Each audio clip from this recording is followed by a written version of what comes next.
رمضان میں ہم لوگوں کا ایک حال یہ بھی ہے، بہت سی مسجدوں میں تراویح کا سلسلہ چل رہا ہے، 5 پاروں کی تراویح، 6 پاروں کی تراویح، 3 پاروں کی تراویح، اتنی فاسٹ چلتی ہے، راجدھانی بھی ہماری ہندوستان کی ہار گئی ہے، نہ پڑھنے والے کو سمجھ میں آ رہا، نہ سننے والوں کو سمجھ میں آ رہا ہے، ایسا فاسٹ پڑھتے جا رہے ہیں، قرآن کا مذاق ہو رہا ہے، بدتمیزی ہو رہی قرآن کے ساتھ۔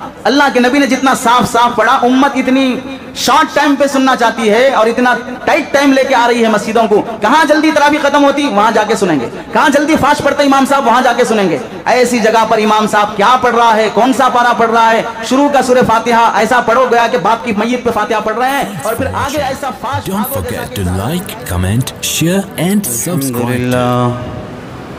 الحمد لله نحمده ونستعينه ونستغفره ونؤمن به ونتوكل عليه ونعوذ بالله من شرور أنفسنا ومن سيئات أعمالنا من يهده الله فلا مضل له ومن يضلله فلا هادي له ونشهد أن لا إله إلا الله ونشهد أن محمدا عبده ورسوله أما بعد فقد قال الله تبارك وتعالى في القرآن المجيد والفرقان الحميد أعوذ بالله من الشيطان الرجيم بسم الله الرحمن الرحيم يا أيها الذين آمنوا كتب عليكم الصيام كما كتب على الذين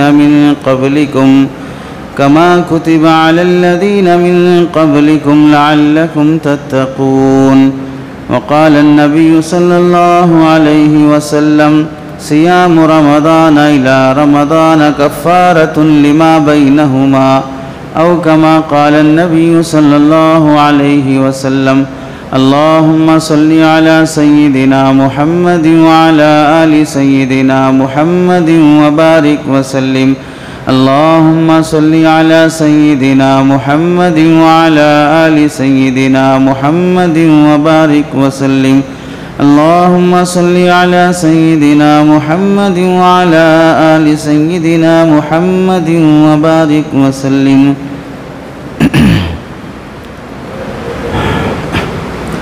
میرے محترم عزیزوں، بزرگوں اور دوستوں، قرآن مجید کی آیت اور حدیث پاک کی روشنی میں آپ حضرات کے سامنے جو بات عرض کرنی ہے وہ رمضان المبارک کی نسبت سے ماہ رمضان کے روزوں کی فضیلت اور اس میں ہمیں کچھ کرنے کے کام اور کچھ ذمہ داریاں۔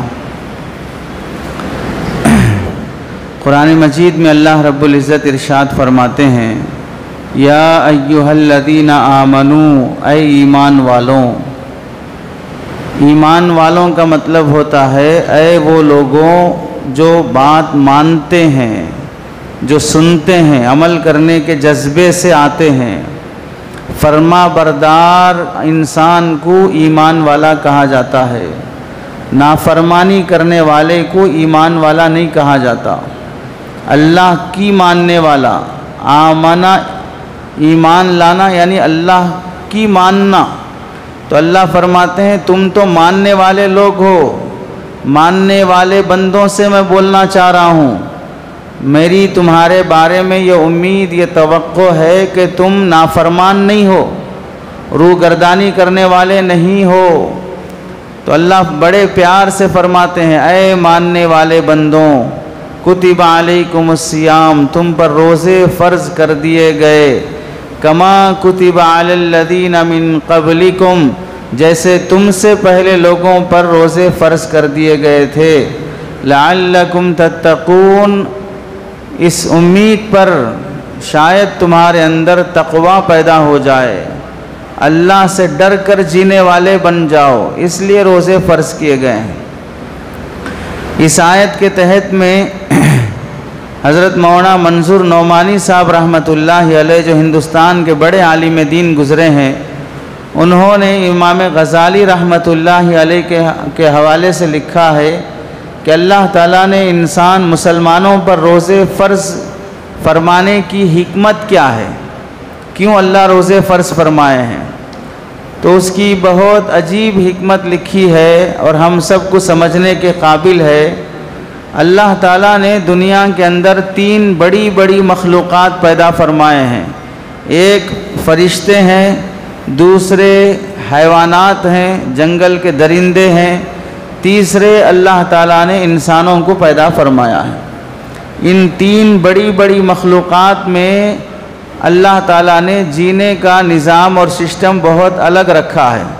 چنانچہ فرشتوں کے بارے میں ہم سب لوگ جانتے ہیں کہ فرشتے نہ کھاتے ہیں، نہ پیتے ہیں، نہ سوتے ہیں، نہ میاں بیوی کی طرح صحبت کرتے ہیں، نہ کماتے ہیں، انہیں کوئی انسانوں کے جیسا کچھ کام نہیں کرتے، بھوک نہیں لگتی ہے، پیاس نہیں لگتی ہے، نیند نہیں آتی ہے، صحبت نہیں کرتے ہیں، خواہشات نہیں ہوتی ہے، صرف اور صرف اللہ کی عبادت میں لگے رہتے ہیں۔ تو اس میں اللہ تعالیٰ نے انسانوں کو، مسلمانوں کو ایک مخلوق دکھائی فرشتوں کی، کہ فرشتے وہ ہیں جو اللہ تعالیٰ کی عبادت میں ہمیشہ مصروف اور مگن رہتے ہیں، کبھی اللہ تعالیٰ کی نافرمانی نہیں کرتے۔ ایک وہ مخلوق ہو گئی۔ دوسری مخلوق وہ ہے جسے اللہ تعالیٰ نے ہماری آنکھوں کے سامنے بہت آئیڈیل اور نمونے کے طور پر دکھایا، کہ وہ مخلوق ہے جو ہمیشہ کھاتی رہتی ہے، پیتی رہتی ہے، صحبت کرنا ان کا کام ہے، کچھ کمانا دھمانا نہیں ہے، لوٹنا ہے، ایک دوسرے کی جان لینا ہے، کوئی عبادت کرنا، بھوکا رہنا، اللہ کو یاد کرنا، وہ ان مخلوق میں دکھائی نہیں دیتا۔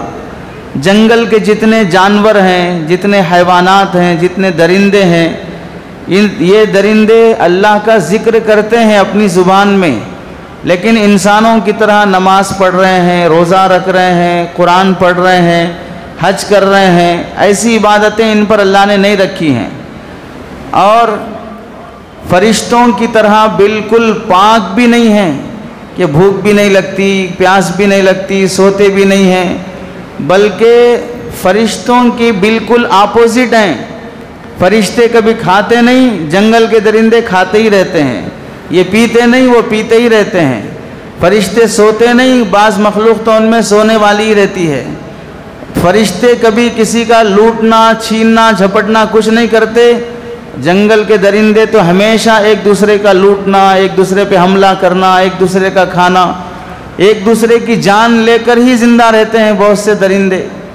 تو دوسری مخلوق اللہ نے پیدا فرمائی جسے حیوان کہتے ہیں، ان کے اندر حیوانیت ہے، درندگی ہے، بہیمیت ہے، تو یہ دوسری مخلوق ہے۔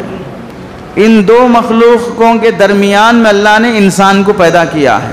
ادھر فرشتے ہیں جو بالکل اعلیٰ درجے کے ہیں، نوری مخلوق ہیں، نورانی مخلوق ہیں، اور دوسری مخلوق ہے جنگل کے حیوان، وہ بالکل حیوان اور درندے قسم کے ہیں، وہ بالکل نچلی قسم کے ہیں۔ اسی واسطے اللہ نے جو بہت زیادہ نافرمان بن جاتے ہیں اللہ کے، ان کے بارے میں فرمایا اولئک کالانعام بل ہم اضل، یہ لوگ تو جانوروں کے جیسے ہیں، بلکہ جانوروں سے بھی گھٹیا ہیں۔ تو کسی گھٹیا انسان کو اللہ نے مثال کے طور پہ پیش کرنے کے لیے، اس کے لیے مثال کیا پیش فرمائی؟ گھٹیا انسان جانوروں کے جیسا ہوتا ہے، بلکہ جانور سے بھی بدتر ہوتا ہے۔ ان دو اپوزٹ صفات والی مخلوق کے درمیان میں اللہ نے انسان کو پیدا فرمایا۔ انسان کے اندر دونوں طرح کی صفات ہیں۔ انسان کبھی کھاتا بھی ہے، کبھی نہیں کھاتا، کبھی پیتا ہے، کبھی نہیں پیتا، کبھی سوتا ہے، کبھی نہیں سوتا، کبھی بھوکا رہتا ہے، کبھی بھوکا نہیں رہتا۔ دونوں طرح کی صفات انسان کے اندر جمع فرمائے۔ بالعموم انسان 11 مہینے جو زندگی گزارتا ہے وہ حیوانوں کی طرح زندگی گزارتا ہے۔ 11 مہینے 24 گھنٹے بعض لوگ کھاتے رہتے ہیں، 18 گھنٹے کھاتے رہتے ہیں، کچھ نہ کچھ کھاتے رہتے ہیں، کھانے کو نہیں ملا الٹی سیدھی حرکتیں کر کے جوتے تو کھاتے رہتے ہیں، پینے کو نہیں ملا سگریٹ پیتے رہتے ہیں، گٹکا کھاتے رہتے ہیں، بیڑی پیتے رہتے ہیں۔ ابھی تازہ رپورٹ آئی ہے ہندوستان کی کہ تقریباً دنیا میں سگریٹ اور بیڑی، تمباکو، ان چیزوں کے استعمال کی وجہ سے سالانہ 80 لاکھ لوگوں کی موت ہوتی ہے۔ سالانہ 80 لاکھ لوگوں کی موت ہوتی ہے بیڑی سگریٹ گٹکے کے استعمال کی وجہ سے۔ کرونا وائرس میں 80 لاکھ لوگ شاید انتقال نہیں ہوئے ہوں گے جتنا گٹکا بیڑی سگریٹ سے ہر سال مر رہے ہیں، اور یہ 80 لاکھ لوگوں میں سے 20 لاکھ لوگ وہ ہیں جو گٹکا سگریٹ بیڑی کچھ استعمال نہیں کرتے، لیکن دوسرے جو گٹکا بیڑی سگریٹ پی رہے ہیں ان کا دھواں ان کو لگتا ہے، اس سے مرنے والے لوگوں کی تعداد 20 لاکھ ہے۔ اسی واسطے لکھا جاتا ہے کہ نو اسموکنگ، یہاں پر پینے کے حرکتیں مت کرو، یہاں پر بیڑی سگریٹ پینے کی حرکتیں مت کرو۔ آپ نے بھی دیکھا ہوگا گھر کی بہت ساری عورتوں کو بعض مرتبہ کینسر ہو جاتا ہے، حالانکہ ہندوستان کی عورتوں میں بیڑی سگریٹ کا مزاج نہیں ہے، یورپ کی عورتوں میں یہ سب چیزیں ہیں، شراب بھی کرتے ہیں، بیڑی سگریٹ بھی ہوتا ہے۔ اب اس کلچر کے انڈیا میں آنے کی وجہ سے بعض پڑھی لکھی حیوان قسم کی لڑکیوں میں بھی ایسا دیکھا گیا ہے کہ لڑکیاں ہونے کے باوجود بھی وہ ڈرنک کر رہی ہیں، سگریٹ پی رہی ہیں، چونکہ کالج لائف ایسی بن گئی ہے کہ وہاں پر انسان بہت کم نظر آتے ہیں، اکثر و بیشتر گدھے اور حیوان ہی نظر آتے ہیں، اس لیے انسانوں جیسی حرکت ان سے ہونا بہت مشکل ہو جاتا ہے۔ تو اب وہ عورتیں جو گھریلو ہیں، ہاؤس وائف ہیں، پھر بھی کینسر کی مریض ہو رہی ہے، وجہ یہ ہے کہ اس کا شوہر، اس کا باپ، اس کا بیٹا، اس کا بھائی کوئی نہ کوئی گھر میں سگریٹ پی رہا ہے، اس کا دھواں گھر کی عورتوں کو بھی لگ رہا ہے۔ اس طرح دھوؤں کی وجہ سے مرنے والے لوگوں کی تعداد 20 لاکھ کے قریب ہوتی ہے۔ تو اللہ نے انسان کو ایسا بنایا کہ وہ کبھی 11 مہینے پورے حیوانوں کی طرح جیتا ہے، کھاتے رہتا، پیتے رہتا، کبھی اپنا کھاتا، کبھی پرائے کا کھاتا، کبھی حلال کھاتا، کبھی حرام کھاتا، کبھی کما کے کھاتا، کبھی لوٹ کے کھاتا، کبھی سچ بول کے کماتا، کبھی جھوٹ بول کے کماتا، کبھی امانت داری سے، کبھی دھوکے سے۔ اس طرح اپنا پیٹ بھرنے کے لیے انسان بھی بعض مرتبہ درندہ بن جاتا ہے، لیکن اس کی درندگی انسانیت کے لبادے میں چھپی ہوئی ہے۔ کوئی اس کو جنگل کا بھیڑیا نہیں سمجھتا، کیونکہ دکھنے میں انسان دکھ رہا ہے، تو اسے درندہ کیسے سمجھیں گے ہم؟ حرکتیں ویسی ہوتی ہیں جو جنگل کے حیوانوں کی ہوتی ہیں۔ تو 11 مہینے انسان کا جینے کا ڈھنگ وہ جنگل کے حیوانوں کی طرح ہوتا ہے۔ اللہ رب العزت نے 1 مہینہ رمضان کا اس واسطے عطا کیا ہے، اس میں روزے اس واسطے فرض فرمائے، اور اس میں تراویح 20 رکعت تراویح سنت مؤکدہ اس واسطے رکھی کہ انسان رمضان کے مہینے میں اپنے کھانے پینے کو چھوڑ دے۔ روزہ کہتے ہی کسے ہیں؟ کھانا پینا صحبت کرنا، اس سے چھوڑ دینا، صبح صادق سے لے صبح طلوع فجر سے لے کر غروب شمس تک، فجر طلوع ہونے سے لے کر سورج غروب ہونے تک 3 چیزوں سے رکے رہنے کا نام ہی روزہ ہے۔ تو اللہ نے پورے 12 گھنٹے پورے 14 گھنٹے انسان کو فرشتوں کے جیسا بننے کی ٹریننگ دلائی۔ فرشتے نہیں کھاتے، 14 گھنٹے آپ بھی نہیں کھانا، فرشتے نہیں پیتے، 14 گھنٹے آپ بھی نہیں پینا، فرشتے صحبت نہیں کرتے، 14 گھنٹے آپ بھی نہیں کرنا، فرشتے کسی کو جھوٹ بولنا، دھوکہ دینا، لوٹ مار کرنا کچھ نہیں کرتے، روزے کی حالت میں یہ سب کام نہیں ہونا، فرشتے غیبت نہیں کرتے، روزے کی حالت میں غیبت نہیں ہونا۔ اسی واسطے امام غزالی، حسن بصری وغیرہ جو اکابرین ہیں امت کے تابعین میں سے، تبع تابعین اولیاء میں سے، ان کے نزدیک یہ بات بھی لکھی ہے کہ اگر روزے کی حالت میں غیبت کرو گے تو روزہ ٹوٹ جائے گا۔ مفتہ بھی قول نہیں ہے، روزہ رہے گا، لیکن یہ اتنا گھٹیا اور گھناؤنا گناہ ہے کہ اگر اس گناہ کی وجہ سے روزہ ٹوٹنے کی اجازت ہوتی تو بالکل روزہ ٹوٹ جانا چاہیے تھا غیبت کرنے کی وجہ سے، کیونکہ غیبت کے بارے میں اللہ نے فرمایا کہ غیبت کرنے والا دوسرے مسلمان بھائی کے مردہ گوشت کو کھاتا ہے۔ تو روزے کی حالت میں کھا رہا ہے، کیا کھا رہا ہے؟ مردہ گوشت کھا رہا ہے، تو کھانے سے روزہ ٹوٹ جاتا ہے۔ اس واسطے ان لوگوں نے یہ کہا کہ غیبت کرنے سے بھی روزہ ٹوٹ جاتا ہے، اور شریعت میں فقہا نے احادیث کی روشنی میں یہ فرمایا ریالٹی میں جو کھانا پینا ہوتا ہے وہ کھانے سے ٹوٹے گا، اب یہ کھانا انسانوں کو دکھائی نہیں دیتا ہے تو اس واسطے اس سے روزہ نہیں ٹوٹے گا، لیکن ہے گناہ اتنا بڑا، تو اس لیے روزے کی حالت میں اللہ نے انسان کو فرشتہ بنانے کے لیے ایک ٹریننگ کا مہینہ دیا کہ 12 گھنٹے 14 گھنٹے فرشتوں جیسے بننے کی کوشش کرو، اور پھر فرشتے قرآن کی تلاوت میں رہتے ہیں، عبادت میں رہتے ہیں، تم بھی رمضان کے مہینے کو عبادت کا تلاوت کا مہینہ بناؤ۔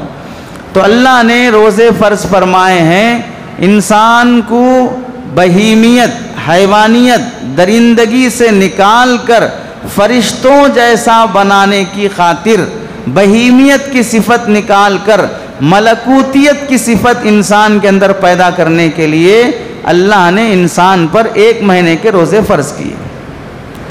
اب اگر ہم فرشتے جیسے بننا ہے، ان کی جیسی صفات ہمارے اندر پیدا ہونا ہے، تو پھر ہمیں بھی یہ ذمہ داری پوری کرنی ہوگی کہ رمضان میں مکمل 30 دن کے روزے رکھنے کا اہتمام کیا جائے۔ فقہا نے یہاں تک لکھا ہے کہ اگر کوئی آدمی رمضان کے مہینے میں بلا کسی عذر کے روزہ رکھنے کی طاقت ہے پھر بھی نہیں رکھ رہا ہے، جوان ہے، بالکل کھوسٹ بوڑھا نہیں ہے، صحت مند ہے، بالکل موت کے قریب مریض نہیں ہے، اقامت میں ہے، اپنے گاؤں میں ہے، مشکل پیش آنے والے سفر میں نہیں ہے، پھر بھی یہ آدمی اگر روزہ نہیں رکھ رہا ہے، فتاوی محمودیہ میں لکھا ہے کہ یہ شخص خنزیر سے بھی بدتر ہے۔ اتنی سخت بات لکھی گئی ہے۔ 11 مہینے اللہ کی نعمتیں کھانے والا 1 مہینہ اللہ کا حکم ماننے کے لیے تیار نہیں ہے تو جانور سے بھی گھٹیا انسان ہے۔ کتے کو 2 وقت کی روٹی ڈالیں گے تو وہ 2 وقت کی روٹی کھا کر کتا مالک کے پیچھے پیچھے دم ہلانے تیار ہوتا ہے، تم 11 مہینے 3 ٹائم اللہ کی روٹی کھا کر بھی کتے جیسے وفادار نہیں بن سکے، اور کھلے عام پبلک میں کھا پی کر اللہ کی بغاوت دکھا رہے ہو، اس سے دشمنی دکھا رہے ہو کہ تم نے کہا چاند دیکھ کر روزہ رکھو، میں روزہ نہیں رکھ رہا ہوں، کیا کرتے کر لو۔ گویا کہ اللہ سے باغی بن کے دکھا رہا ہے وہ انسان جو رمضان کے مہینے میں روزہ رکھنے کی طاقت ہے پھر بھی نہیں رکھ رہا ہے۔ اس واسطے اس کے لیے اتنی سخت وعید آئی ہے کہ اللہ کے نبی علیہ السلام جو ہم سب کے لیے رحمت للعالمین ہیں، ہم سب کے لیے اللہ کے نبی علیہ السلام نے رات کے اندھیروں میں پوری رات کھڑے ہو کر ہماری مغفرت کے لیے، بخشش کے لیے دعائیں فرمائی، اور اللہ کے نبی کل قیامت کے دن بھی امت کے حق میں سفارش فرمائیں گے۔ اتنا سب کچھ سراپا رحمت ہونے کے باوجود بھی جمعہ کے دن مسجد نبوی میں ممبر پر چڑھتے ہوئے، جو پوری مسجد میں احترام والی جگہ ہے، یہاں چڑھتے ہوئے حضرت جبرائیل کو اللہ رب العزت نے بھیجا۔ جمعہ کا دن ہے، مسجد نبوی ہے، جبرائیل فرشتوں کا سردار ہے، اور محمد الرسول اللہ تمام نبیوں کے سردار ہیں، جناتوں کے، انسانوں کے، تمام کائنات کے نبی ہیں۔ وہ ممبر پر قدم رکھ کر بددعا دے رہے ہیں اس آدمی کے لیے جو رمضان کا مہینہ پایا اور عبادت ایسی نہیں کیا کہ اسے اللہ بخش دے، محروم رہا مغفرت سے، تو ایسا آدمی ہلاک و برباد ہو جائے۔ نبیوں کے نبی کی بددعا ہے، تمام فرشتوں کے سردار کی بددعا ہے، تو اتنی سخت بددعا کس وجہ سے؟ رمضان میں روزے نہیں رکھ رہے ہو، رمضان میں تراویح نہیں پڑھ رہے ہو، رمضان میں عبادت ڈھنگ کی کر کے اللہ سے اپنی مغفرت نہیں کروا لے رہے ہو۔ اسی واسطے ایک حدیث میں اللہ کے نبی علیہ السلام نے فرمایا، رمضان کا مہینہ ملا، عبادت نہیں کیا، غفلت میں گزارا، اللہ نے اس کی بخشش نہیں فرمائی، تو میں ایسے امتی سے پوچھنا چاہتا ہوں، اس مہینے میں بھی اگر تیری بخشش نہیں ہوئی تو مجھے بتا کون سے مہینے کے انتظار میں ہے کہ تیری بخشش کی جائے۔ رمضان سے بھی بڑا عظیم مہینہ کوئی ہے، رمضان سے بھی برکت والا مہینہ کوئی ہے، رمضان میں شب قدر سے بھی بڑی رات کوئی پائی جاتی ہے۔ اس مہینے میں بھی اگر تو نے اپنی بدعملی سے توبہ نہیں کیا اور اللہ نے تجھے نہیں بخشا، تیرے سے بڑا محروم کون ہے کہ مغفرت کی راتوں میں بھی تیری توبہ قبول نہیں ہوئی۔ اس واسطے رمضان کے مہینے میں اللہ نے جو روزے فرض فرمائے ہیں، ہر مسلمان کو جو صحت مند ہے روزہ رکھنا اس پر فرض ہے۔ جو لوگ کالج کے ایگزامز کی وجہ سے روزہ چھوڑ دیتے ہیں، جو نوجوان ڈیوٹی اور جاب کی وجہ سے روزہ چھوڑ دیتے ہیں، جو طباخ کھانا پکانے کی ہوٹلوں میں کام کرنے کی ڈیوٹی کی وجہ سے روزہ چھوڑ دیتے ہیں، جو ٹھیلا بنڈی چلانے والے بزنس کرنے والے دھوپ میں کھڑے ہو کر ٹھیلا بنڈی چلانا اس واسطے روزہ چھوڑ دیتے ہیں، آٹو چلانے والے آٹو لے کر گھومنا پھرنا پڑتا ہے گرمی میں اس واسطے روزہ چھوڑ دیتے ہیں، تجارت کرنے والے ممبئی گجرات فلاں ایریے سے جا کر سامان لانا اور پھر گراہک کو بیچنا باتیں کرنا اس واسطے روزہ چھوڑ دیتے ہیں، کسی بھی بہانے سے روزہ چھوڑ دیتے ہیں، وہ سب کے سب گنہگار ہیں، گناہ کبیرہ کرتے ہیں اور اللہ کے نزدیک بخشائے جانے کے قابل نہیں بنتے ہیں۔ کوئی بہانہ نہیں چلے گا اللہ کے نزدیک۔ آپ کو آٹو چلانا مجبوری ہے، 11 مہینے تو لوٹ ہی رہے ہو آنے والے گراہکوں سے، تو پھر 1 مہینہ اتنا لوٹ کے رکھ لو کہ 1 مہینہ کمانے کی نوبت نہ آئے۔ ہم دیکھ رہے ہیں حیدرآباد کی جتنے بھی آٹو تقریباً 60,000 سے زائد آٹو حیدرآباد میں ہیں، 60,000 سے زائد۔ یہ جو دھرنا ہوا تھا بسیں لیڈیز کے لیے فری کر دی گئی جس کی وجہ سے آٹو والوں کو پریشانی ہوئی، اس کی رپورٹ آئی تھی، اس میں میں نے پڑھا تقریباً 60,000 سے زائد آٹو صرف شہر حیدرآباد میں پائے جاتے ہیں، یعنی 60,000 فیملیز آٹو پر پلتے ہیں، 60,000 فیملیز۔ تو اب یہ کوئی بھی نیا آدمی یہاں پر حیدرآباد میں آئے گا 2 کلومیٹر لے جانے کے لیے صرف لکڑی کے پل سے مہدی پٹنم لانے کے لیے آپ 200 روپے کا مطالبہ کریں گے، جبکہ 120 میں آپ کو اولا اوبر والا دکھا دیتا ہے۔ تو لوگ سامنے آٹو رکھ کر بھی سامنے کھڑے ہو کر فون کے ذریعے سے آٹو بک کر کے آتے ہیں، تجھے توجہ دینے تیار نہیں، کیونکہ تم نے جو انصاف کے ساتھ کرایہ وصول کرنا تھا وہ کرنے کے بجائے ڈبل وصول کرنا چاہا۔ تو لوگ ریئل کانٹیکٹ رکھنے کے بجائے سیدھا کانٹیکٹ رکھنے کے بجائے غائب آدمی سے تعلق رکھے جو صاف صاف بتا رہا ہے اس سے کام کرتے ہیں۔ اور بعض آٹو والے احباب ایسے بھی ہیں، کوئی مسافر وہ ہے جو کمزور ہے، بوڑھا ہے یا عورت ہے یا جوان ہی ہے لیکن اس کا لگیج 3-4 لگیج ہیں، اکیلا شخص اٹھا نہیں سکتا، آٹو والا جوان ہے، آٹو لا کے بات کر لے گا 200 روپے دینا، اس سے کم نہیں ہوتا، پوری گینگ رہتی ہے، کوئی کم کرنے تیار نہیں ہوتا، کوئی کم کرنے کے لیے باہر سے آئے گا تو یہاں سے گھور کے دیکھیں گے، ادھر سے نکل لو، ادھر قریب نہیں دکھنا، ہماری گینگ کے علاوہ کوئی دوسرا نہیں آنا۔ اب وہ بیٹھا ہوا ہے اسٹیئرنگ پہ، یہ بیچارہ لگیج ایک ایک اٹھا کے رکھنا وزن ہے، بھاری ہے، ہاتھ لگانے بھی تیار نہیں ہوتا ہے۔ ایسی بے رحمی، ایسی بھی بے حسی، جب تمہیں وہ فائدہ پہنچا رہا ہے تو تمہیں بھی انسانیت کا تقاضا ہے کہ تو اسے ہاتھ لگا دیتے، اخلاق سے پیش آ جاؤ۔ 150 روپے بھی بات کرو گے، آدمی اخلاق کی وجہ سے، ہیلپ کرنے کی وجہ سے بند مٹھی کے طور پر 50 روپے اور چھوڑ دے گا کہ اچھے سے پیش آیا میرے ساتھ، ہیلپ کیا، میرا سامان اٹھا کے رکھا۔ لیکن بعض لوگ وہ ہیں جو بولنے پر بھی ہاتھ لگانے تیار نہیں ہوتے ہیں۔ اور یہ خباثت، یہ گھٹیا حرکت صرف بعض لوگوں میں نہیں، ہم نے قریب میں دیکھا کہ ہاسپٹل میں کام کرنے والی نرسز اور ہاسپٹل میں کام کرنے والے جو ڈاکٹرز ہیں وہ بھی درندے اور حیوان بنتے جا رہے ہیں۔ قریب میں ایک ہاسپٹل میں ہمیں دیکھنے کا اتفاق ہوا کہ ڈیلیوری پیشنٹ ہے، آپریشن سیزرنگ ہوا ہے، اب وہ بیڈ سے اٹھ کر بیٹھنا چاہ رہی ہے تو ظاہر سی بات ہے اسے کوئی سہارا چاہیے، بازو نرس کھڑی ہوئی ہے، اسے ہاتھ کا سہارا لے کے اٹھنا چاہ رہی ہے، وہ دور ہٹ رہی ہے۔ اتنی عقل نہیں ہے تمہاری، مت ماری گئی ہے، تمہیں کہاں سے پڑھایا گیا؟ انسانیت کا درس کہاں سے سیکھا ہے؟ اگر تمہاری ماں اس وقت بیڈ پر ہوتی، تمہاری بیٹی اس وقت پر بیڈ پر ہوتی، تمہارا کوئی بھائی اس وقت بیڈ پر ہوتا، ایسی انسانی حیوانیت والی حرکت کرتے؟ چھوٹا دودھ پیتا بچہ عورت کے ساتھ، سیزرنگ والی عورت کے ساتھ چھوٹا دودھ پیتا بچہ ہے، اب اسے کچھ رپورٹ لکھوانی ہے، اب وہ بچے کو اٹھا کر رپورٹ کیسے لکھوائے گی؟ ٹیسٹ کیسے کروائے گی؟ اب وہ بچہ کسی نرس کے ہاتھ دینا چاہ رہی ہے تو ڈاکٹر جو ایک نمبر کی درندہ اور حیوان صفت ہے، اور پھر پتہ نہیں ایسے غلیظ لوگوں کو کیسے ڈگریاں مل جاتی ہیں، کیسے کن ماں باپ کے پیٹ سے یہ جنم لیا پتہ ہی نہیں چلتا ہے، بالکل غلیظ حیوانوں کی صفت کے ساتھ جی رہے ہیں۔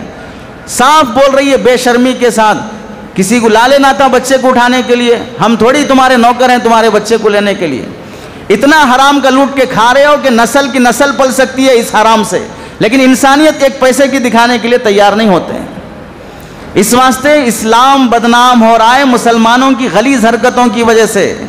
اسلام مسلمانوں میں جو مینرز ہونا چاہیے، چھوٹے بڑے کی تمیز ہونا چاہیے، ایک دوسرے کا ہیلپنگ نیچر جو ہونا چاہیے، وہ عیسائیوں میں دکھ رہا ہے، وہ کسی اور میں دکھ رہا ہے، حالانکہ وہ صفت اسلام کی تھی، وہ صفت مسلمانوں کی تھی۔ مسلمان کو اللہ نے اتنا رحم دل بنایا تھا کہ پیاسے کتے کو پانی ایک زانیہ عورت پلا رہی ہے، زنا دھندا کر کے گزارا کرنے والی عورت کا دل بھی اتنا رحم دل ہے کہ وہ پیاسے کتے کو پانی پلا رہی ہے۔ اللہ اس پر اس زانیہ کی بخشش فرما رہے ہیں، اسے مغفرت فرما رہے ہیں۔ وہ صفت جو ایک زانیہ عورت کے اندر اللہ نے کسی قوم میں رکھی تھی ایک بار، وہ صفت آج کے پڑھے لکھے ڈاکٹرز میں نہیں آ رہی ہے، آج کے کام کرنے والے نوکروں میں نہیں آ رہی ہے، جو ایک وقت کسی زانیہ میں ہوا کرتی تھی۔ اتنی گھٹیا حرکتیں ہوتی جا رہی ہیں۔ کسی بھی بہانے سے روزہ چھوڑنا شریعت میں جائز نہیں ہے۔ اگر محنت مزدوری کر کے کمانا ہی ہے، 11 مہینے خوب کماؤ اور 1 مہینہ بیٹھ کے کھانے کی نیت سے کماؤ۔ ٹیلر حضرات ہیں، کپڑا سینے کے لیے امانت داری سے وقت پر صحیح سی کر دیتے تو پھر لوگ ریڈی میڈ پہننے کے لیے تیار نہیں ہوتے۔ ہمارے بچپن میں ریڈی میڈ کا اتنا رواج نہیں تھا، گھر کی عورتیں سی لیا کرتی تھیں گھر کے بچوں کے کپڑے، اپنے کپڑے۔ اب تو خود سی کر پہننے کا رواج ایسا لگ رہا ہے گویا کہ غریب لوگوں کے گھروں میں مشین رہتی ہے، مالدار لوگ تو بازار کے بازاری کپڑے بے حیائی کا لباس خرید کے لا لیں گے۔ مسلمان دیندار بھی اپنی بچیوں کو ایسے کپڑے لے کے آئے گا کہ جو عیسائی، یہودی، ہندوؤں کو پہنانے کے کپڑے ہوتے ہیں۔ جب ان سے کہا جائے گا کہ بھئی سیدھے کپڑے، صحیح کپڑے پہناؤ، تو پھر کہیں گے کہ نہیں، مارکیٹ میں ایسے ہی مل رہے ہیں۔ مارکیٹ میں اگر بکرے کے گوشت کے بجائے کتے کا ملے گا تو لا کے کھا لو گے، مارکیٹ میں اگر بڑے کے گوشت کے بجائے کسی اور حرام جانور کا گوشت ملے گا تو لا کے کھا لو گے۔ جیسے حلال حرام کی تمیز کرنا ضروری ہوتا ہے، ویسے لباس بھی حلال حرام کا ہوتا ہے۔ جو کپڑے پہنانا جائز ہے وہ جائز ہے، جو نہیں پہنانا چاہیے وہ ناجائز اور حرام ہے، وہ کیسے خرید کے لا رہے ہو؟ اسی واسطے سے فقہا نے لکھا ہے کہ اگر کوئی نائی، حجامت کرنے والا، حجام مسلمان ہو اور اس کے پاس داڑھی منڈانے کے لیے کوئی مسلمان آ رہا ہو تو اپنے نائی کی دکان پر لکھ کر لگانا ضروری ہے کہ یہاں پر غیر شرعی طور پر بال نہیں کاٹے جائیں گے۔ اور اگر وہ داڑھی منڈانے کے پیسے وصول بھی کرتا ہے تو فقہا نے لکھا وہ پیسے اسے صدقہ کر دینا چاہیے، حرام کے پیسے ہیں۔ اتنی باریکی لکھی گئی ہے، تو پھر ہمیں کتنی تمیز کرنا چاہیے اپنی کمائی کے سلسلے میں۔ تو ٹیلر کو بھی چاہیے کہ وہ 11 مہینے اتنا کما لے کہ رمضان کے مہینے میں آرام سے تراویح پڑھ سکے، روزے رکھ سکے۔ لیکن کتنے لوگ وہ ہیں جو سینے کے بہانے پر روزہ چھوڑ دیتے ہیں، تراویح چھوڑ دیتے ہیں، کپڑوں کے کاروبار، تراویح چھوڑ دیتے ہیں۔ اللہ کے بندوں، پتہ نہیں یہ رمضان ہماری زندگی کا آخری رمضان نہ ہو جائے۔ ملک کے حالات جو بدلتے جا رہے ہیں، دشمن جو مسلط ہوتے جا رہا ہے، حال میں ابھی CA پاس کر دیا گیا ہے، ملک کو باپ کی جاگیر سمجھ کر جیسے چاہے ویسے یوز کیا جا رہا ہے۔ ایسے موقع پر مسلمانوں کی ذمہ داری بنتی ہے کہ پہلے سے بہتر رمضان گزارنے کی کوشش کرتے، پہلے سے اچھا مسلمان بن کے دکھنے کی کوشش کرتے، بجائے اس کے کہ مسلمان پہلے جس طرح غفلت میں رمضان گزار رہا تھا ابھی بھی ویسے ہی غفلت میں رمضان گزار رہا ہے۔ حدیث میں اللہ کے نبی علیہ السلام نے فرمایا، سیام رمضان الی رمضان کفارۃ لما بینہما، رمضان کے روزے ایک سال سے دوسرے سال تک درمیانی سال کے چھوٹے گناہوں کے کفارے کا ذریعہ ہوتے ہیں۔ گزشتہ رمضان تم نے روزے رکھا، اب اس رمضان بھی تم روزے رکھ لو گے تو اب پچھلا جو سال گزرا ہے، یہ سال بھر چھوٹے چھوٹے جو بھی گناہ ہم سب سے ہوئے ہیں وہ سارے گناہ اللہ اس رمضان کے روزوں کی برکت سے معاف کر دیں گے۔ ہم سے کتنے گناہ نہیں ہوئے ہوں گے رمضان سے پہلے، گزشتہ رمضان سے لے کر اس رمضان تک جتنے گناہ بھی ہم سے چھوٹے چھوٹے ہوئے ہیں وہ سارے گناہ اللہ تعالیٰ صرف روزہ رکھنے کی برکت سے معاف کر دیں گے۔ اور جو بڑے گناہ ہوئے ہیں تو ظاہر سی بات ہے اسے دل سے توبہ کرنا پڑے گا۔ ہم سب بھی جانتے ہیں اگر ہم میں سے کوئی شخص کسی کو 2803 روپے دینا ہے، 2803 روپے دینا ہے، تو لینے والا بولے گا 2800 دے دو، 3 روپے چھوڑ دو۔ 3 روپے تو چلر پیسے تو آدمی بھی معاف کر دیتا ہے، بڑا اماؤنٹ معاف کرنے تیار نہیں ہوتا، معافی مانگنا پڑے گا یا ادا کرنا پڑے گا۔ ایسے ہی چھوٹے گناہ اللہ کے نزدیک چلر پیسے کی طرح ہے، وہ ایسے ہی نیکیوں کے صدقے اللہ معاف کر دیتے ہیں۔ بڑا اماؤنٹ جیسے لیتا ہے انسان یا معافی مانگنے پر معاف ہوتے ہیں، ڈسکاؤنٹ کروانے پر ہوتے ہیں، ایسے ہی بڑے گناہ بھی اللہ سے معافی مانگنے پر معاف ہوں گے۔ کسی نیکی سے بڑے گناہ معاف نہیں ہوتے ہیں، توبہ پر ہی معاف ہوں گے۔ رمضان یہ اسلامی لحاظ سے 9واں مہینہ ہے۔ رمضان کے معنی آتے ہیں جلنا، جلانا۔ اس کا نام اس واسطے رکھا گیا ہے کہ اس رمضان میں اللہ نے ایسی عبادتیں رکھی ہیں جس کی وجہ سے انسان کے گناہ جل جاتے ہیں، انسان کے گناہ معاف کر دیے جاتے ہیں۔ روزہ ہے، تراویح ہے، زکوٰۃ ہے، اعتکاف ہے، دوسری تلاوت ہے، یہ بہت سی نیکیاں اللہ نے اس میں جمع فرما دی ہے، جس کی وجہ سے عموماً اللہ اس رمضان کی برکت سے انسان کے گناہ معاف کر دیتے ہیں۔ یوں سمجھیے رمضان نہیں ملتا، انسان اپنے بدعمالی کی وجہ سے جہنم میں جلتا۔ رمضان ملا، اپنی بدعمالی کے باوجود بھی کچھ نیکیاں ایسی مل گئیں، انسان جلنے کے بجائے اللہ اس کے گناہوں کو جلا دیتے ہیں۔ اب وہ جہنم میں نہیں جلے گا، اس کے گناہ جل گئے، اب یہ گناہوں سے پاک ہو گیا، اب یہ جنتی بننے کے قابل ہو گیا۔ رمضان اس واسطے بھی کہا جاتا ہے کہ رمضان میں اللہ انسانوں کے اندر، مسلمانوں کے اندر حرارت اور گرمی پیدا کر دیتے ہیں۔ ہم سب جانتے ہیں روزہ رکھنے سے انسان میں گرمی پیدا ہوتی ہے، یہ حرارت انسان کو فکر آخرت پیدا کرتی ہے۔ روزہ رہنے سے آدمی بھوک لگتی ہے، کمزوری آتی ہے، کمزوری میں انسان کو گناہ کے خیالات نہیں آتے۔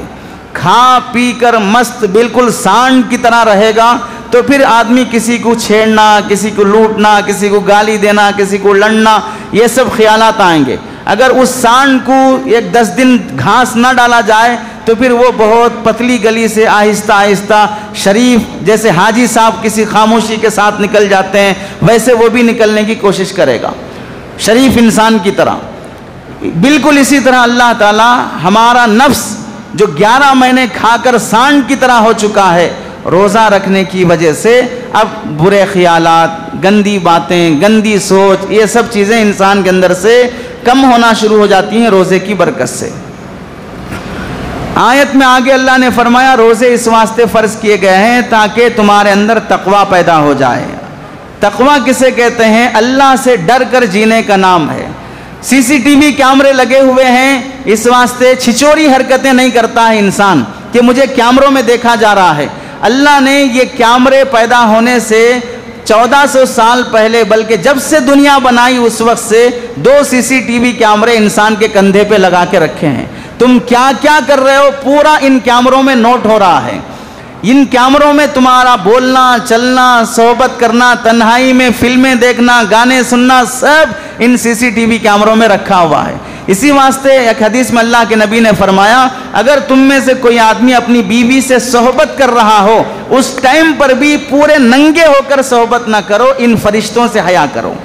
یہ CCTV کیمرے اس وقت بھی تمہارے ساتھ رہتے ہیں، تمہارے کمرے میں رہتے ہیں، پورے ننگے ہو کر گدھوں کی طرح صحبت نہ کیا کرو، چادر اوڑھ کر اپنی بیوی سے خلوت میں جایا کرو۔ یہاں تک فرمایا کہ واش روم کو اگر جا رہے ہو تو پہلے ہی سے لنگی کھول کر کپڑے اتار کر نہ جاؤ، زمین سے قریب بیٹھنے کے قریب جب ہوتے ہو تب اپنا کپڑا ہٹاؤ، تنہائی میں بھی اللہ سے حیا کرو، ننگے ہو کر غسل نہ کرو۔ ایک حدیث میں فرمایا ننگے ہو کر سوئمنگ پول میں نہانے کے لیے ہرگز نہ جاؤ۔ یہ سب تعلیمات اس واسطے کہ اللہ سے حیا کرو، اللہ سے حیا کرو، وہ تمہیں ہر وقت دیکھ رہا ہے۔ اسی طرح روزہ اس واسطے فرض کیا گیا کہ تم یہ احساس پیدا کرو کہ اللہ مجھے دیکھ رہا ہے، اللہ مجھے دیکھ رہا ہے۔ اس کی مثال ہم سب لوگ یہاں پر بیٹھے ہوئے ہیں، کون روزے سے ہے کون روزے سے نہیں ہے کسی کو معلوم نہیں ہوگا، سب شریف بنے بیٹھے ہیں میرے ساتھ، اب ہم میں سے کوئی بھی شخص تنہائی میں جائے گا, اب کوئی نہیں دیکھ رہا ہے, اس وقت یا وضو کرتے وقت کلی کرنے کے بہانے ایک گھونٹ نگل لیا, کون سا کیمرہ دیکھے گا؟ کون سے CCTV کیمرے میں وہ کیچ ہوگا؟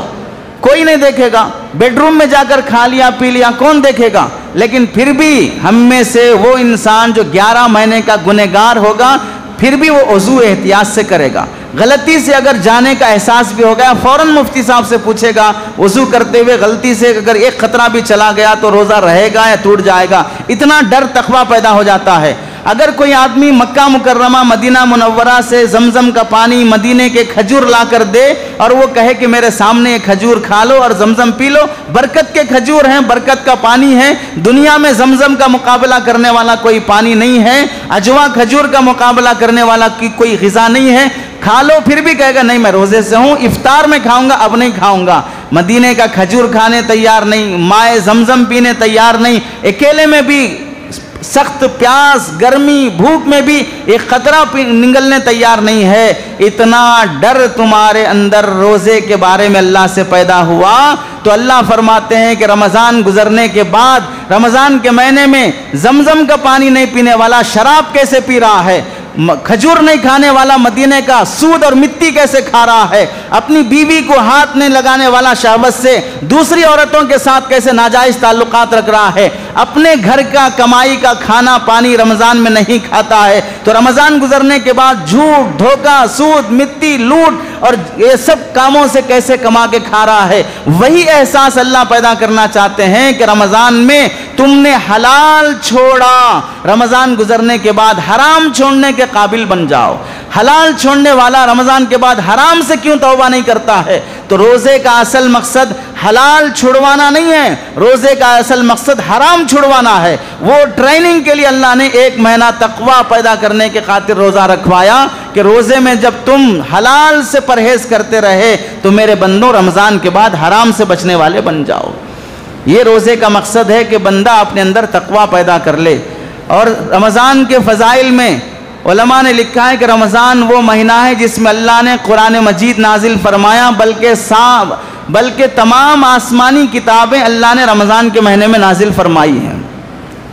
رمضان کا مہینے میں اللہ کے نبی نے فرمایا فتحت ابواب الجنہ, جنت کے دروازے اللہ کھول دیتے ہیں. وغلقت ابواب النار, جہنم کے دروازے اللہ بند فرما دیتے ہیں. فتحت ابواب الرحمہ, رحمت کے دروازے اللہ کھول دیتے ہیں. وتغل فیہ الشیاطین, تمام شیطانوں کو اللہ تعالیٰ اس مہینے میں بند کر دیتے ہیں. بعض حدیثوں میں مردت الشیاطین, سرکش شیاطین کو اللہ تعالیٰ اس مہینے میں بند کر دیتے ہیں تاکہ جنت کے دروازے کھل گئے, جہنم کے دروازے بند ہو گئے, رحمت کے دروازے کھل گئے, بہکانے والے شیاطین بھی بند ہو گئے. اب میرے بندے کو کوئی بہانہ نہیں ہے, کیوں روزہ نہیں رکھ رہے ہو, کیوں نماز نہیں پڑھ رہے ہو. 11 مہینے جب پوچھا جاتا تھا کیوں نماز نہیں پڑھ رہے, ٹائم نہیں مل رہا, دعا کیجیے اللہ توفیق دے, توفیق دے, توفیق دے جو بول رہے تھے. اب رمضان کے مہینہ پورا توفیق کا مہینہ ہے, رحمت کے دروازے کھول دیا, جنت کے کھول دیا, جہنم کے بند کر دیا, شیطانوں کو بند کر دیا. اس سے بڑی توفیق کیا چاہیے؟ اب تمہارے پاس کوئی بہانہ نہیں ہے, اب تمہیں عبادت کرنا ہوگا. پھر بھی تم نہیں کر رہے ہو تو تم سے بڑا شیطان کوئی نہیں ہے, ہم سے بڑا شیطان کوئی نہیں ہے. یہ گویا کہ مطلب ہوگا اتنا سب اللہ تعالیٰ راستے کھولنے کے بعد بھی انسان عبادت پر نہیں آ رہا ہے. پھر بھی ہم دیکھتے ہیں کہ رمضان کے مہینے میں کتنے بندے وہ ہیں جو 5 وقتہ نماز کا اہتمام نہیں کرتے, روزے کا اہتمام نہیں کرتے, تراویح کا اہتمام نہیں کرتے. اس کی وجہ کیا ہے؟ علماء نے لکھی ہے اس کی وجہ یہ ہے کہ اللہ تعالیٰ بڑے بڑے شیطانوں کو بند کر دیتے ہیں, چھوٹے شیطان پھر بھی کھلے رہتے ہیں. یہ چھوٹے شیطانوں کی وجہ سے یہ گناہگار نظر آتے ہیں جو رمضان کی بے احترامی کرتے ہیں. اور ایک بات یہ بھی لکھی ہے کہ شیطان 11 مہینے نفس پر اتنی محنت کرتا ہے کہ اب وہ نفس کو بہکا کر اتنا شیطانی بنا دیتا ہے کہ اب اگر 1 مہینے کے واسطے شیطان چلا بھی گیا, نفس اس کی جگہ پر پوری نمائندگی کرتے ہوئے شیطانی حرکتیں انسان سے کرواتا ہے. اور برے لوگوں کی صحبت اور انسان کی فطرت میں گندی عادتیں اور خبیث سوچ, یہ ایسی چیزیں ہیں کہ شیطان بند ہونے کے بعد بھی انسان غلط راستوں پہ چلتا ہے. اس واسطے رمضان کے مہینے میں آدمی کو چاہیے کہ وہ کوشش کر کے نیک لوگوں کی صحبت اختیار کرے، بری عادتوں سے توبہ کرے، نیک بننے کی کوشش کرے۔ جس طرح لوہے کو آگ کی بھٹی میں جلانے کے بعد لال ہو جاتا ہے، باہر نکالو فوراً وہ ٹھنڈا نہیں ہوتا، ٹھنڈا ہونے کے لیے 1 گھنٹہ لگتا ہے۔ ایسے ہمارا نفس شیطان کی بھٹی میں جل جل کر اتنا شیطان بن گیا ہے، اب شیطان بند ہو بھی گیا ہے پھر بھی اس کی گرماہٹ ابھی باقی ہے۔ اس گرماہٹ کی وجہ سے انسان رمضان کے مہینے میں بھی گناہ پر مجبور ہو رہا ہے، اس لیے نیک لوگوں کی صحبت اختیار کرنا چاہیے۔ ایک لطیفہ یہاں پر مرزا غالب جو ہندوستان کے بڑے شاعر گزرے ہیں ان کے بارے میں مشہور ہے، اللہ نے شعر شاعری کا بڑا ذوق دیا تھا لیکن ساتھ میں پینے کی بھی عادت تھی۔ ایک بار ایسا ہوا کہ پینے کے لیے پیسے نہیں تھے، فاقہ تھا اور پینے کے لیے ٹینشن ہو رہا تھا، تو اس شرابی مرزا غالب شاعر ہند کو خیال آیا چلو اللہ سے مانگ لیتے ہیں کہ اللہ کچھ پیسے دے دے، پینے کے واسطے پیسے نہیں ہیں۔ اب آپ غور کیجئے، ایک شرابی کو بھی شراب کے پیسے مانگنے کے لیے اللہ کا در یاد آتا ہے کہ اس سے مانگ لیں شراب کے پیسے، وہ دے دے گا۔ تو ہم نمازیوں کو اللہ سے مانگنے کے لیے دعا کی توفیق نصیب نہیں ہوتی ہے تو کتنے محروم ہیں ہم لوگ۔ آ کر حوض کے پاس وضو بنانے کے لیے بیٹھے، وضو مکمل کر لیا، اتنے میں ان کا ایک شاگرد بوتل لے کے آیا، صاحب مل گیا بوتل۔ جیسے ہی بوتل دیکھا وضو بنا کے مسجد میں آنے کے بجائے باہر جانے لگا، تو کسی نے کہا وضو بنا ہی لیے ہو تو نماز پڑھ لو۔ کہنے لگے جس کام کے واسطے آیا تھا وہ کام ہو گیا، اس واسطے جا رہا ہوں۔ ہمارا تعلق بھی اللہ سے ایسے ہی ہے کہ جو کام پڑا اس کام کے لیے اللہ سے مانگو، ہو گیا ٹھیک۔ مسجد مول صاحبوں کے پاس، نیک لوگوں کے پاس آتے ہی اس واسطے جب کہیں اٹک گئے ہوں، جب کہیں اٹکے ہوئے نہ ہوں تب تو کوئی مول صاحب نہیں دکھتے ہیں۔ اس واسطے مول صاحبوں کو بھی ایسا احساس ہو گیا ہے کوئی آ کے سلام کر رہا ہے تو مطلب کہیں نہ کہیں اٹکا ہوا ہے۔ خوشحال آدمی تو مول صاحبوں کے پاس نہیں آتا، جب اللہ کے پاس نہیں آتا ہے تو مول صاحبوں کے پاس کہاں سے آئے گا؟ جب کوئی نہ کوئی پریشانی ہو تبھی آتا ہے۔ اللہ ماشاءاللہ بعض ایسے بھی ہیں جو صرف اللہ کی خاطر محبت رکھتے ہیں۔ پھر اس کے بعد مرزا غالب نے کہا اللہ تو کتنا مہربان ہے، وضو پر جب ہماری مراد پوری کر دیتا ہے تو نماز پر کیا عطا کرے گا؟ وضو پر جب ہماری مراد پوری کر دیتا ہے تو نماز پر کیا عطا کرے گا؟ ان کے بارے میں لکھا ہے کہ رمضان کے مہینے میں بھی ایک مرتبہ امام صاحب نماز پڑھا کے جا رہے تھے تراویح، تو دیکھا ان کے کمرے سے پینے کھانے کے شور شرابے کی آوازیں آ رہی تھی۔ امام صاحب گئے، جا کر نصیحت کی کہ شرم نہیں آتی، رمضان کا مہینہ ہے، شیاطین بند ہو گئے، جنت کے دروازے کھل گئے، جہنم کے بند ہو گئے، پھر بھی تمہاری شراب نہیں چھوٹی ہے۔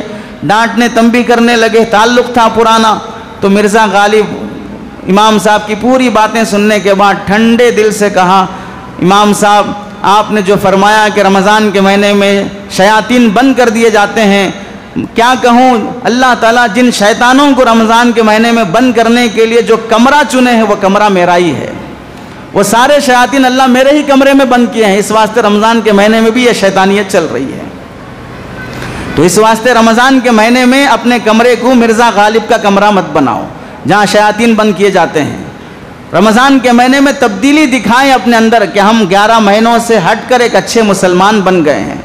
رمضان کے مہینے میں بعض لوگوں سے بات دیکھی جا رہی ہے کہ ماشاءاللہ مسجدیں آباد رہتی ہیں، 11 مہینے کے مقابلے میں نمازی زیادہ آتے ہیں، لیکن ایک غلطی ہم سے نہیں ہونی چاہیے، وہ ہے نمازوں کے اوقات میں پارکنگ کرنے کی غلطی۔ بعض وہ لوگ ہیں جو نماز کے لیے کار سے آتے ہیں، تھوڑی بھی کامن سینس رہے گی تو پتلی گلیوں میں اکیلا آدمی کار سے آ کے مسجد میں پارکنگ کرنے کے لیے، مسجد کوئی کالج ہے یا مسجد کوئی لارج ہے، مسجد کوئی ہوٹل ہے جہاں پارکنگ بھی مستقل رکھی جاتی ہو، تو کار سے آنے کی غلطی نہ کریں، اور اگر بائک سے بھی آتے ہوں تو بائک صحیح جگہ پر پارک کرنے کی کوشش کریں۔ بعض لوگ نماز کے لیے رمضان میں آنے کا مطلب یہ ہو رہا ہے گویا کہ مسجد کے خادمین پر یا مسجد کے باہر کے دکانداروں پر احسان کر رہے ہیں، سیدھے لے گیا گاڑی اس کی دکان کے سامنے پارک کر دیا، 1 گاڑی 2 گاڑی 3 گاڑی۔ اب رمضان کے مہینے میں گرمی زیادہ ہے، باہر گرمی ہے، اندر کولر چل رہے ہیں، AC چل رہی ہے، تو اس واسطے نماز پڑھ کر فوراً نہیں نکلے گا، تھوڑی دیر ٹھنڈا ہونے کے لیے، سستانے کے لیے فین کے نیچے، کولر کے سامنے، AC کے نیچے بیٹھ کر ٹھنڈا ہو کر پھر باہر نکلے گا، تب تک وہ دکان والا گرم ہو چکا ہوگا۔